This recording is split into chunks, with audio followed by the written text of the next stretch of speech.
സംഗീതവും ഞാനും എന്ന പ്രോഗ്രാമിലേക്ക് വീണ്ടും ഏവർക്കും സ്വാഗതം.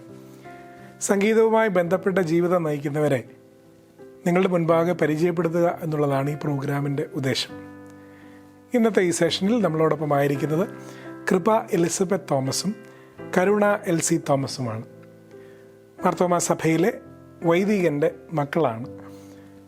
പലയിടങ്ങളിൽ പ്രത്യേകിച്ച് കോൺഫറൻസുകളിലൊക്കെ ഈ മുഖം നമുക്ക് ദൃശ്യമാണ്. പാട്ടുകൾ എഴുതുവാനും സംഗീതം നിർവഹിക്കുവാനും പാട്ടുകൾ പഠിപ്പിക്കുവാനും ഇവർക്കുള്ളതായ താലന്ത് എടുത്തു പറയേണ്ടതാണ്. നിറഞ്ഞ സന്തോഷത്തോടുകൂടെ ഇന്നത്തെ ഈ സെഷനിലേക്ക് നിങ്ങളെ ഹൃദയപൂർവ്വം സ്വാഗതം ചെയ്യുന്നു. രണ്ടുപേരും പ്രത്യേകിച്ച് നിങ്ങളുടെ വീട്ടിൽ നിങ്ങളുടെ സ്വഭാവങ്ങൾ, നിങ്ങളുടെ സംസാരങ്ങൾ, നിങ്ങളുടെ കൂട്ടുകളൊക്കെ എപ്പോഴും ഒരുമിച്ച് കാണുന്നത് പ്രത്യേകം ശ്രദ്ധിച്ചിട്ടുണ്ട്.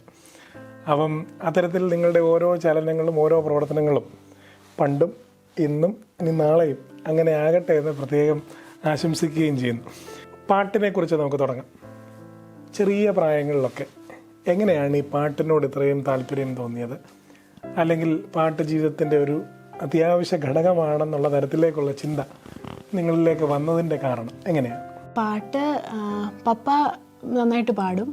അപ്പോൾ അതിൻ്റെ ഒരു ജനറ്റിക്കലി ഒരു ഇതുണ്ട്.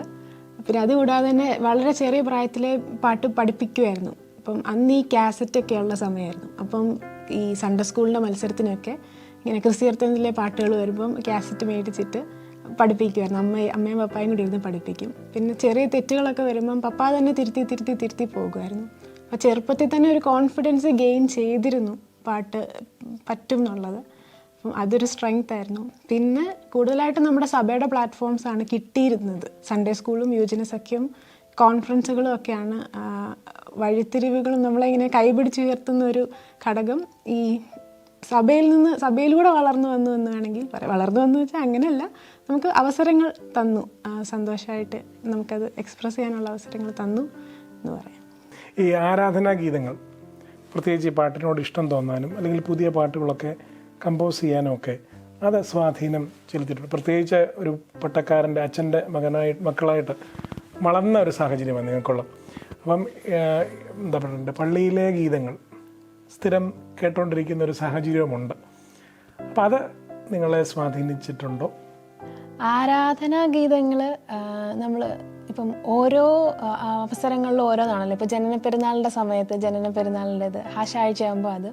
അപ്പം വീട്ടിലാണെങ്കിൽ നമ്മൾ ആ ഒരു ഗാനങ്ങൾ ആ സമയത്ത് ഇങ്ങനെ പാടുമ്പം ആ ഒരു ശരിക്കും ആ ഒരു കാലം എന്താണോ അതിലൂടെ ഉൾക്കൊള്ളുവാനായിട്ട് ആഗ്രഹിക്കുന്നത് അത് ആ ഗാനങ്ങളിലൂടെ നമുക്ക് ആ ഒരു ശരിക്കുമുള്ള ഫീൽ നമുക്ക് ഉൾക്കൊള്ളാനായിട്ട് ഇടയായിട്ടുണ്ട്. ഇപ്പോൾ ആഴ്ച ആകുമ്പം നമ്മുടെ വീട്ടിൽ മൊത്തം പാടുന്നത് മാത്രമല്ല, നമ്മുടെ വീട്ടിലിങ്ങനെ ചുമ്മാ ആ പാട്ടിങ്ങനെ ഇട്ടേക്കും. അപ്പം ശരിക്കും ഓരോ പ്രാവശ്യം അങ്ങോട്ടും ഇങ്ങോട്ടും നമ്മൾ നടക്കുമ്പോഴും എന്തെങ്കിലും ചെയ്യുമ്പോഴും ആരാധനയുടെ ഒരു കുരിശ് വരയ്ക്കുന്ന ഒരു ഭാഗം വരുമ്പോൾ നമ്മളവിടെ കുരിശ് വരയ്ക്കും. അപ്പോൾ അത്തരത്തിലൊരു സാഹചര്യം വീട്ടിലുണ്ട്. ക്രിസ്മസ് ആകുമ്പോഴത്തേക്ക് കണ്ടിന്യൂസ് ആയിട്ട് ക്രിസ്മസിൻ്റെ പാട്ടുകൾ വീട്ടിലിങ്ങനെ ഇട്ടേക്കും. അപ്പോൾ അത്തരത്തിലൊരു അന്തരീക്ഷം ആ മൊത്തത്തിൽ നമ്മൾ ആ ഒരു ആരാധന പള്ളിയിലേക്ക് അപ്പുറമായിട്ട് നമ്മുടെ ദൈനംദിന ജീവിതത്തിലും അതങ്ങനെ കൊണ്ടുവരുമ്പം അത് വേറൊരു രസമുള്ളൊരു അനുഭവമാണ്.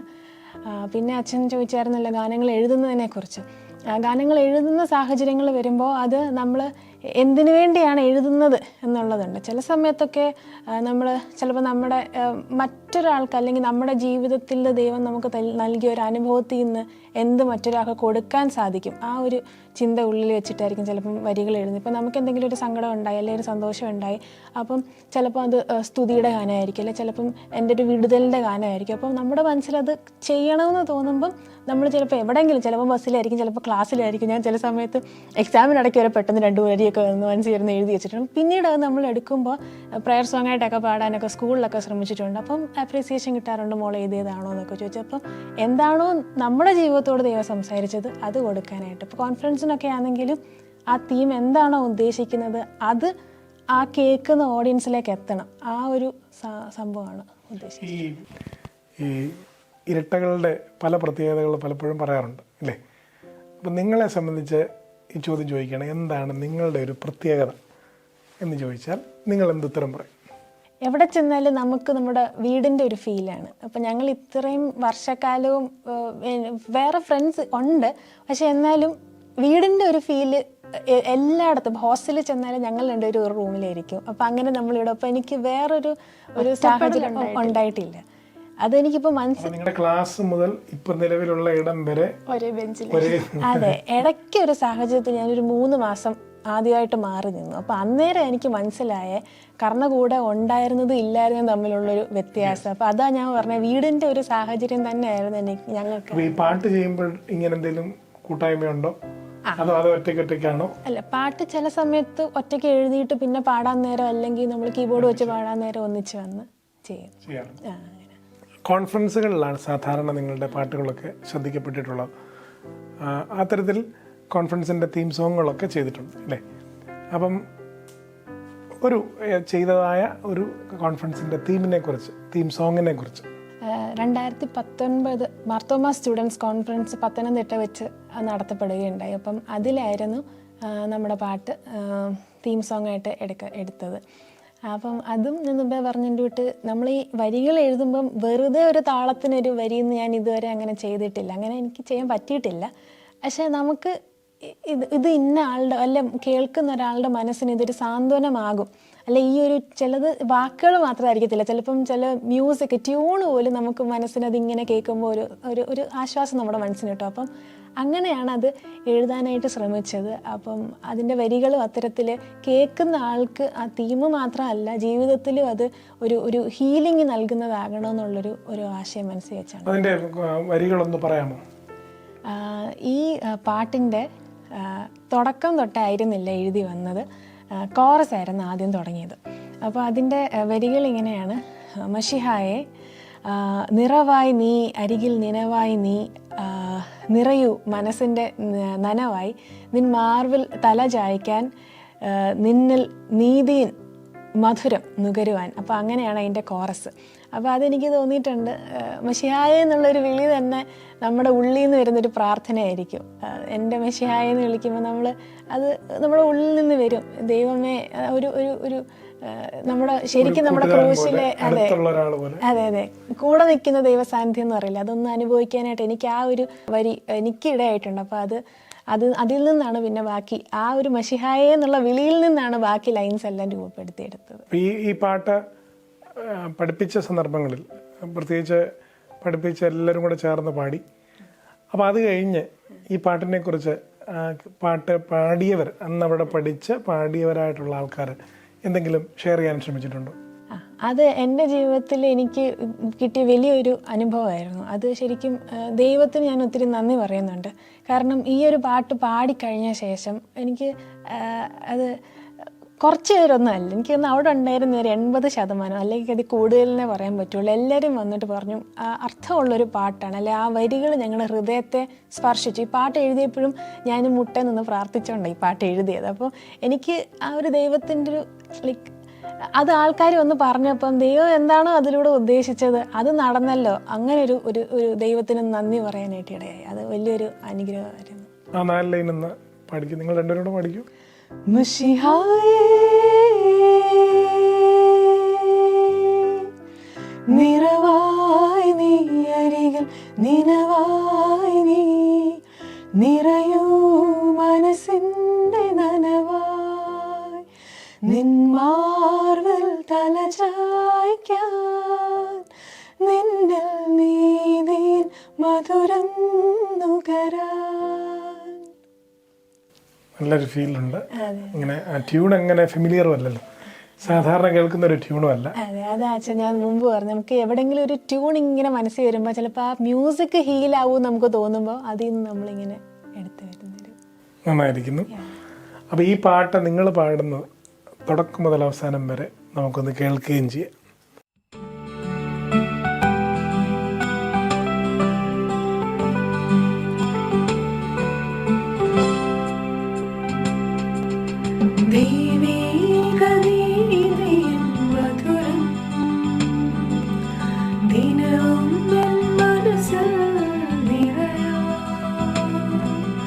ദൃഢമായ വചനത്തിൽ ആഴങ്ങളെ ദയയാ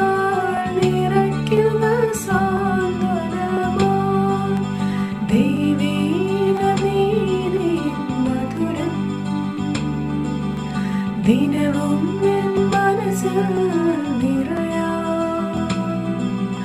ദൃഢമായ വചനത്തിൻ ആഴങ്ങളെ ദയയാൽ നിറയ്ക്കുക സാന്ത്വനമായി മശിഹായേ.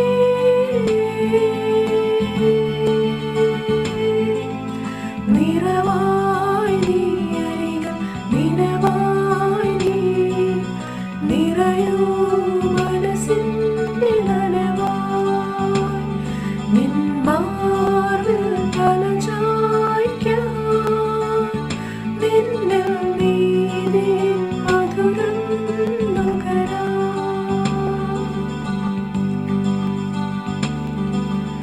നീതിൻ സൂര്യനാം മശിഹാവൻ ക്രൂശിൽ മൂന്നാടിമേൽ നിവൃത്തിയാക്കി. നീതിൻ സൂര്യനാം മശിഹാവൻ ക്രൂശിൽ മൂന്നാടിമേൽ നിവൃത്തിയാക്കി. നൽകുവാൻ എൻ കയ്യിൽ ഒന്നുമില്ലേ നാഥ, കൃപ തോന്നണം എന്ന പ്രാർത്ഥന തന്നെ മശിഹായേ.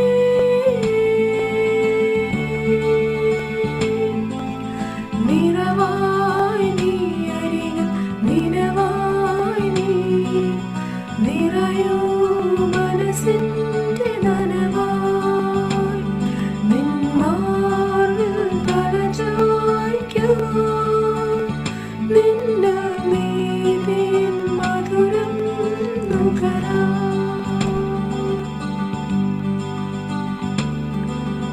മുഖത്തോട് കരം ചേർത്ത് കരയുന്ന നേരം ആരോരുമില്ലാതെ നീറുന്ന നേരം മുഖത്തോട് കരം ചേർത്ത് കരയുന്ന നേരം ആരോരുമില്ലാതെ നീറുന്ന നേരം സാന്ത്വനമായി വഴിയിൽ വചനം മാത്രം കരളലിയണമേ എന്ന പ്രാർത്ഥന തന്നെ മശിഹായേ.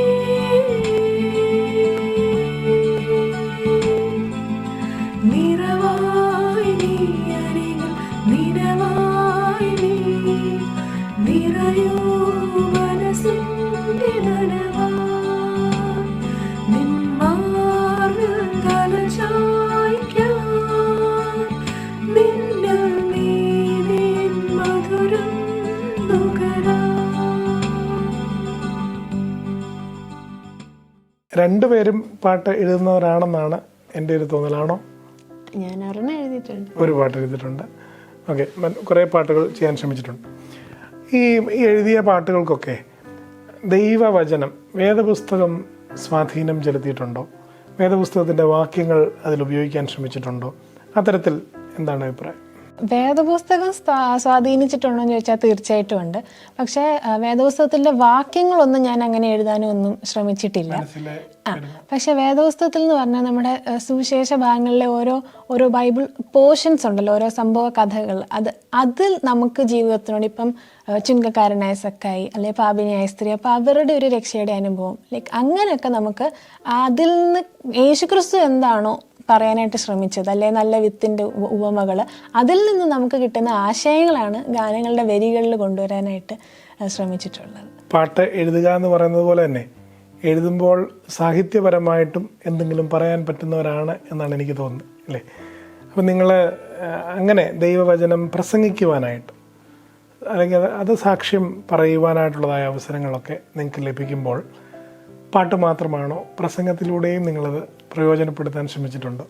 വൈദികരുടെ മക്കളാകുമ്പോൾ നമുക്ക് അങ്ങനെയൊക്കെ അവസരങ്ങൾ തീർച്ചയായിട്ടും കിട്ടുമല്ലോ, അപ്പം നമ്മൾ ചെയ്തേ മതിയാവുള്ളൂ. പള്ളിയിൽ അച്ഛനോടൊപ്പം ഭവന പ്രാർത്ഥനയ്ക്കൊക്കെ പങ്കെടുത്ത് പ്രസംഗിക്കാറുണ്ടോ? ഭവന പ്രാർത്ഥനകളിൽ അങ്ങനെ ഞാൻ ചെയ്തിട്ടില്ല. ദേവാലയത്തിൽ നമ്മൾ പള്ളി പ്രസംഗിക്കുമല്ലോ, അങ്ങനെ അവസരങ്ങൾ കിട്ടിയിട്ടുണ്ട്. അന്നേരം ഇപ്പം സഖ്യം സൺഡേ സ്കൂളിൻ്റെ ഒക്കെ ദിവസങ്ങൾ വരുമ്പോൾ ചെയ്തിട്ടുണ്ട്. അപ്പം യുവജനങ്ങളുടെ ഒരു കൂട്ടായ്മ, യുവജനങ്ങളോട് സംസാരിച്ച ഒരു ഭാഗം എന്താണ് അതിൻ്റെ ഒരു തീം, അല്ലെങ്കിൽ എന്താണ് പറയാനായിട്ട് ഉദ്ദേശിച്ചതെന്നുള്ളത് ഒരു ധ്യാന രൂപേണ നമുക്കൊന്ന് പറഞ്ഞാൽ നല്ലതാണ്. ദൈവനാമത്തിന് സ്തുതി. നമ്മുടെ കർത്താവിനെ ജീവിതത്തിൽ ഒരു പ്രാവശ്യം കൂടെ ആരാധിക്കുവാൻ വലിയവനായ ദൈവം നമുക്ക് നൽകിയ അവസരത്തിനായിട്ട് ദൈവത്തെ സ്തുതിക്കുന്നു, സ്തോത്രം ചെയ്യുന്നു. നാം മുൻപ് കേട്ട ഗാനം ഏവരും ശ്രദ്ധിച്ചു കാണുമല്ലോ. അതിലെ വരികൾ ഇപ്രകാരമാണ് പറയുന്നത്: മശിഹായെ, നീ നിറവായി എൻ്റെ ഹൃദയത്തിൽ, എൻ്റെ മനസ്സിന് ഒരു നനവായി വരണമേ എന്ന്. അതിൻ്റെ സ്റ്റാൻസ ഇപ്രകാരമാണ്: മുഖത്തോട് കരം ചേർത്ത് കരയുന്ന നേരം, ആരോരും ഇല്ലാതെ നീറുന്ന നേരം, സാന്ത്വനമായി നമ്മുടെ അരികിൽ വരുന്നത് യേശു കർത്താവാണ് എന്നാണ് ആ വരികളുടെ അർത്ഥം പറയുന്നത്. ജീവിതത്തിൽ പ്രയാസങ്ങളില്ലാത്തവരായിട്ട് ആരുമില്ല. അത്തരത്തിൽ ഇന്നത്തെ നമ്മുടെ ധ്യാനം കേന്ദ്രീകരിക്കുവാനായിട്ട് ആഗ്രഹിക്കുന്നത് ജീവിതത്തിൽ നമ്മുടെ സമ്മർദ്ദങ്ങളുടെ, നമ്മുടെ വീഴ്ചകളുടെ, നമ്മളുടെ പ്രതീക്ഷകൾ നഷ്ടപ്പെടുന്ന സമയത്തൊക്കെ നമ്മുടെ രക്ഷകനായിട്ട് ഒരു മശിഹ ഉണ്ട്, നമുക്കൊരു രക്ഷ സാധ്യമാണ്, നമുക്കൊരു മടങ്ങിവരവ് സാധ്യമാണ് എന്ന രീതിയിൽ നമ്മുടെ ധ്യാനം ഇന്ന് കേന്ദ്രീകരിക്കുവാനായിട്ട് ആഗ്രഹിക്കുന്ന വേദഭാഗം വിശുദ്ധ മർക്കോസ് എഴുതിയ സുവിശേഷം 10-ാം അധ്യായം 17 മുതൽ 22 വരെയുള്ള വാക്യങ്ങളിലേക്കാണ്. വിശുദ്ധ മർക്കോസ് എഴുതിയ സുവിശേഷം 10-ാം അധ്യായം 17 മുതൽ 22 വരെയുള്ള വാക്യം. സുപരിചിതമായ വേദഭാഗമാണല്ലോ ഇത്. നല്ല ഗുരു, നിത്യജീവനെ അവകാശമാക്കുവാൻ ഞാൻ എന്ത് ചെയ്യണം എന്ന ചോദ്യവുമായി ഒരു മനുഷ്യൻ കർത്താവിനെ സമീപിക്കുകയാണ്. 3 ചോദ്യങ്ങളാണ് നമുക്ക് മുൻപിലുള്ളത്. 3 ചോദ്യങ്ങൾ. എവിടെയാണ് നാം നവ്യമാക്കപ്പെടേണ്ടത്? എങ്ങനെയാണ് നാം നവ്യമാക്കപ്പെടേണ്ടത്? എന്തിനാണ് നാം നവ്യമാക്കപ്പെടേണ്ടത്? ചോദ്യങ്ങൾ 3 ആണ്. എവിടെയാണ് നാം നവ്യമാക്കപ്പെടേണ്ടത്? എങ്ങനെയാണ് നാം നവ്യമാക്കപ്പെടേണ്ടത്? എന്തിനാണ് നാം നവ്യമാക്കപ്പെടേണ്ടത്? ചോദ്യം 1. എവിടെയാണ് നാം നവ്യമാക്കപ്പെടേണ്ടത്? വാക്യം 17 ശ്രദ്ധിച്ചാൽ, ഓടി വന്ന് അവന്റെ മുൻപിൽ മുട്ടുകുത്തി. വാക്യം 21, യേശു അവനെ നോക്കി അവനെ സ്നേഹിച്ചു. നടന്നല്ല, പോയ വഴിക്കല്ല, പിന്നെയോ ഓടി വന്നാണ് യേശുവിൻ്റെ മുൻപിൽ മുട്ടുകുത്തുന്നത്. നമ്മൾ എപ്പോഴാണ് ഓടി വന്ന ഒരാളെ സമീപിക്കുന്നത്? നമുക്ക് എന്തോ ഒരു കാര്യം അത്യാവശ്യമായിട്ട് സാധിക്കാനുണ്ടല്ലേ, നമുക്ക് എന്തോ ഒരു ഭാരമുണ്ടല്ലേ. അപ്പൊ അങ്ങനെയുള്ളൊരു സമയത്താണ് നമ്മൾ ഓടിച്ചെന്നൊരു കാര്യം സാധിക്കുവാനായിട്ട് ശ്രമിക്കുന്നത്. ഇങ്ങനെ ഒരു വാക്ക് വിശുദ്ധ മർക്കോസ് അപ്പോസ്തലൻ ഉപയോഗിക്കണമെങ്കിൽ അത് ഒരു ആലങ്കാരികതയ്ക്ക് വേണ്ടി ഉപയോഗിച്ചതായിരിക്കില്ല, മറിച്ച് യഥാർത്ഥത്തിൽ സംഭവിച്ചതുകൊണ്ടായിരിക്കണം ഇത്തരത്തിലൊരു വാക്ക് അപ്പോസ്തലൻ അവിടെ ഉപയോഗിച്ചിരിക്കുന്നത്. ചോദ്യം ഇതായിരുന്നു: എവിടെയാണ് നാം നവ്യമാക്കപ്പെടേണ്ടത്? ഈ മനുഷ്യന്റെ ഭാരമെന്ന് പറയുന്നത് നിത്യജീവൻ എങ്ങനെ അവകാശമാക്കുമെന്നാണ്. അപ്പൊ യേശു ചോദിക്കുന്നുണ്ട്, എന്താ ചോദിക്കുന്ന ചോദ്യത്തിന് ഈ മനുഷ്യൻ മറുപടി പറയുന്നുണ്ട്, ഇതെല്ലാം ഞാൻ പാലിച്ചു വരുന്നു എന്ന്. അപ്പം ഇദ്ദേഹത്തിന്റെ ജീവിതം മുഴുവൻ യേശു കർത്താവ് ചോദിച്ച ചോദ്യത്തിന്റെ മറുപടിയായിരുന്നു, ഞാൻ എല്ലാം പാലിച്ചു വരുന്നുണ്ട്. പക്ഷെ എന്നാലും ഈ മനുഷ്യൻ ഓടി വരണമെങ്കിൽ എന്താണ്? ഉള്ളിലൊരു ഭാരമുണ്ടല്ലേ, that is something missing in his life. അപ്പൊ ഈ മനുഷ്യൻ ഓടി വന്ന് യേശുവിന്റെ മുന്നിൽ മുട്ടുകുത്തുകയാണ്. നമ്മുടെ ചോദ്യം ഇതായിരുന്നു: എവിടെയാണ് നാം നവ്യമാക്കപ്പെടേണ്ടത്? ജീവിത സമ്മർദ്ദങ്ങൾ ശാന്തി തരാത്ത സാഹചര്യങ്ങളിൽ സാന്ത്വനമേകുന്നതാണ് ക്രിസ്തു സ്നേഹം എന്ന ബോധ്യത്തിലും തിരിച്ചുവരവിലുമാണ് നാം നവ്യമാക്കപ്പെടേണ്ടത്. ജീവിത സമ്മർദ്ദങ്ങൾ ശാന്തി തരാത്ത സാഹചര്യങ്ങളിൽ സാന്ത്വനം ഏകുന്നതാണ് ക്രിസ്തു സ്നേഹം. യേശു അവനെ നോക്കി അവനെ സ്നേഹിച്ചു. നമ്മളിൽ ഭാരമില്ലാത്തവരായ ആരെങ്കിലും ഉണ്ടോ? ഇന്ന് ഈ വചനം കേൾക്കുന്ന നമ്മൾ ഭാരമില്ലാത്തവരായിട്ട് എന്തെങ്കിലും ഒരു ചിന്ത നമ്മുടെ മനസ്സിൽ കൂടെ പോയി കാണും. ജീവിതത്തിൽ ഇതെങ്ങനെയാകും, ഇതെങ്ങനെയാകും? എന്തുകൊണ്ടിങ്ങനെ സംഭവിച്ചു? ഇവിടെ നമ്മുടെ എല്ലാ ജീവിതത്തിൻ്റെ ഭാരങ്ങളിലും ശാന്തി തരാത്ത സാഹചര്യങ്ങളിലും ആർക്ക് സമാധാനം തരുവാനും നമ്മെ സ്നേഹിക്കുവാനും കഴിയും? യേശു കർത്താവിന് കഴിയും. ജീവിത സമ്മർദ്ദങ്ങൾ, ശാന്തി തരാത്ത സാഹചര്യങ്ങളിൽ സാന്ത്വനമേകുന്നതാണ് ക്രിസ്തു സ്നേഹം. നാം അതൊന്ന് മറന്നു പോകരുത്. ചോദ്യം 2, എങ്ങനെയാണ് നാം നവ്യമാക്കപ്പെടേണ്ടത്? വാക്യം 21 ശ്രദ്ധിക്കുക. യേശു പറയുന്നു, ഒരു കുറവ് നിനക്കുണ്ട്. യേശു കർത്താവ് ആ യൗവനക്കാരനോട് പറയുന്ന വാക്കുകളാണിത്. പ്രസ്തുത വേദഭാഗത്തിൽ തൻ്റെ കുറവിനെ അംഗീകരിക്കുവാനുള്ള ഒരു മനസ്സ് ഈ യൗവനക്കാരിൽ നമുക്ക് കാണുവാനായിട്ട് സാധിക്കുന്നില്ല. അറിവിൻ്റെ കണ്ണുകൾ അന്ധമാക്കിയ ആത്മീയതയെ അത്യുന്നതനിലുള്ള അചഞ്ചലമായ വിശ്വാസത്താലും അവനിലൂടെ സാധ്യമാക്കപ്പെട്ട വചനത്താലും തുറക്കപ്പെടും. ഒരു സംശയം ഇപ്പം നമ്മുടെ ഉള്ളിലുണ്ടാകാം. അറിവ് എങ്ങനെയാണ് അന്ധതയുണ്ടാക്കുന്നത്? ഇവിടെ ഈ മനുഷ്യൻ അറിവിൽ മികവുറ്റവനാണ് എന്നുള്ളതിൽ സംശയമില്ല. ഇവിടെ പറയുകയാണ്, ഞാൻ ചെറുപ്പം മുതലേ എല്ലാ കാര്യങ്ങളും പ്രമാണിക്കുന്നുവെന്ന്. അങ്ങനെ പറയുന്നതിലൂടെ നമുക്കത് മനസ്സിലാക്കാം. എന്നാൽ അത്തരത്തിലെല്ലാം പാലിച്ചിട്ടും എന്തോ ഒരു മിസ്സിങ് അദ്ദേഹത്തിൻ്റെ ജീവിതത്തിലുണ്ടായിരുന്നു. അതുകൊണ്ടാണല്ലോ അദ്ദേഹം കർത്താവിനെ സമീപിച്ചത്. അപ്പോൾ അറിവിനെക്കാട്ടിൽ എന്തോ ഒന്ന് നമുക്ക് ആവശ്യമാണ്. അപ്പം നമുക്ക് വേണ്ടിയത് അറിവല്ല, മറിച്ച് ജ്ഞാനമാണ് ആവശ്യം. അപ്പം പറഞ്ഞു വന്നത് ഇതാണ്, ലോകപരമായ അറിവുകൾ ഒരു പക്ഷേ നമ്മളുടെ കണ്ണുകളെ അന്ധമാക്കിയേക്കാം. എന്നാൽ അവിടെ നമുക്ക് ആവശ്യം യഥാർത്ഥത്തിൽ നമ്മുടെ ജീവിതത്തിൻ്റെ ഭാരങ്ങളിൽ നമുക്കൊരു വിടുതൽ തരുന്നതിന് ആവശ്യം അറിവുകളല്ല, അറിവിൻ്റെ കൂടെ എന്തും കൂടെയാണ് ആവശ്യം? ജ്ഞാനമാണ് ആവശ്യം. ഇത് നമുക്ക് ലോകത്തിൻ്റെ അറിവിൽ നിന്ന് ലഭിക്കുന്ന ഒരു കാര്യമല്ല, മറിച്ച് ദൈവത്തിൽ നിന്ന് ലഭിക്കുന്നതാണ് ജ്ഞാനം എന്ന് പറയുന്നത്. അപ്പോൾ അറിവിനോടൊപ്പം ജ്ഞാനം കൂടെ ചേർത്ത് വെക്കുന്നിടത്താണ് നമ്മുടെ ജീവിതത്തിൽ നമ്മളുടെ എല്ലാ വേദനകളുടെ നടുവിലും ആത്മീയ കണ്ണുകളെ തുറക്കുവാനായിട്ട് സാധിക്കുന്നത് ജ്ഞാനത്തിനാണ്. ജ്ഞാനം നൽകുവാൻ ദൈവത്തിന് മാത്രമേ സാധിക്കുകയുള്ളൂ. സദൃശവാക്യങ്ങൾ 8-ാം അധ്യായം 12-14 വാക്യങ്ങൾ ഒന്ന് വായിക്കുക. അത് മൊത്തം വായിക്കുന്നത് നല്ലതാണ്, എങ്കിലും 12-14 വാക്യങ്ങൾ വായിക്കുക. ഒന്ന് മനസ്സിരുത്തി പഠിക്കുവാൻ ശ്രമിച്ചാൽ ജ്ഞാനം എന്ത് എന്നുള്ളത് സുന്ദരമായി അതിൽ നൽകിയിട്ടുണ്ട്. ഈ ജ്ഞാനം അറിവിനോടൊപ്പം ചേർത്ത് വെക്കുമ്പോൾ തെളിച്ചമുള്ള മനുഷ്യരാകുവാനായിട്ട് നമുക്ക് സാധിക്കും.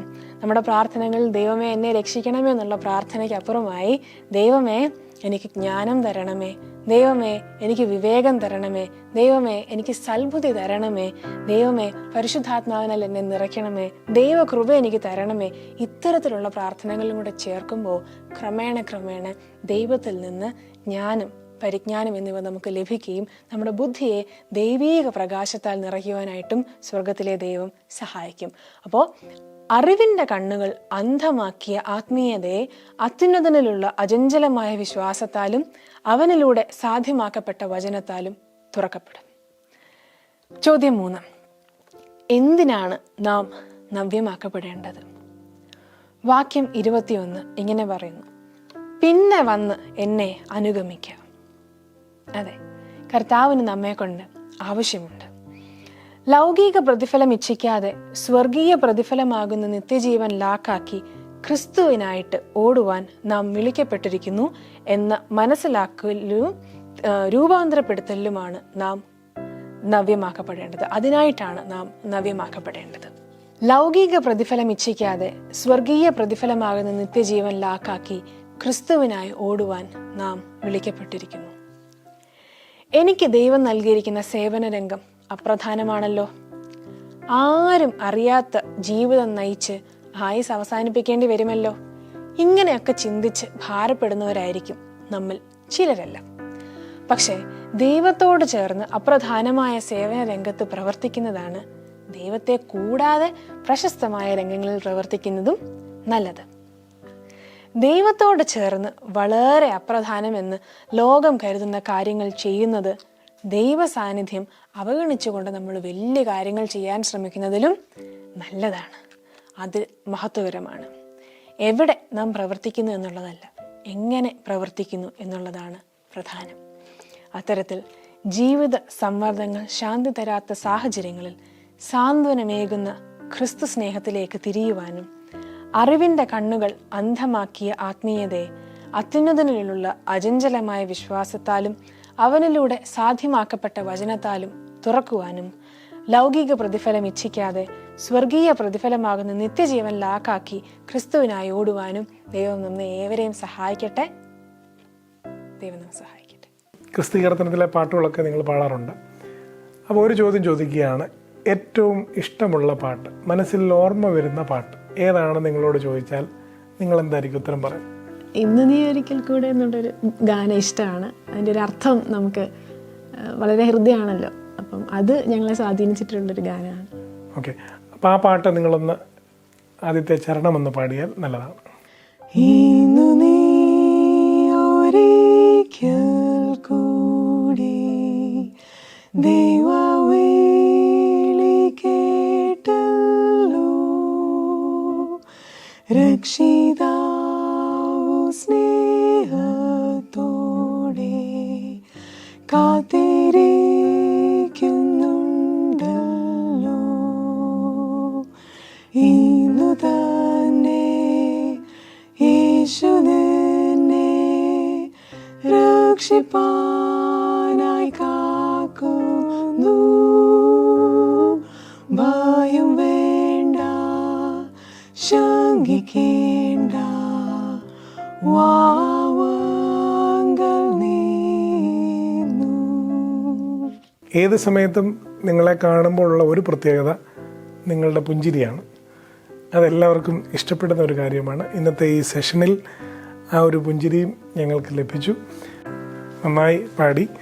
ഇനി അനേക ഗാനങ്ങൾ ഇത്തരത്തിൽ പാടുവാനും ചിട്ടപ്പെടുത്തുവാനും ദൈവം തമ്പുരാൻ നിങ്ങളെ സഹായിക്കുമാറാകട്ടെ എന്ന് പ്രാർത്ഥിക്കുന്നു. ഹൃദ്യമായൊരനുഭവം നമുക്ക് ലഭിച്ചുവല്ലോ.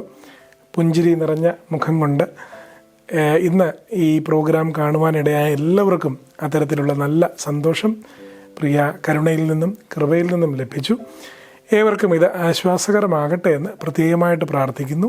വീണ്ടും അടുത്ത പ്രോഗ്രാമിൽ നമുക്ക് കാണാം.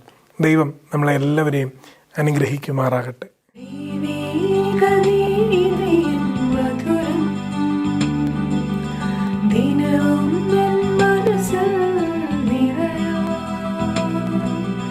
ദൃഢമായ വചനത്തിൻ ആഴങ്ങളെ ദയയാൽ നിറയ്ക്കുക സാന്ത്വനമായി. ദൈവീക നീതിയിൻ മധുരം ദിനവും എൻ മനസ്സിൽ നിറയാം. ദൃഢമായ വചനത്തിൻ ആഴങ്ങളെ ദയയാൽ നിറയ്ക്കുക സാന്ത്വനം.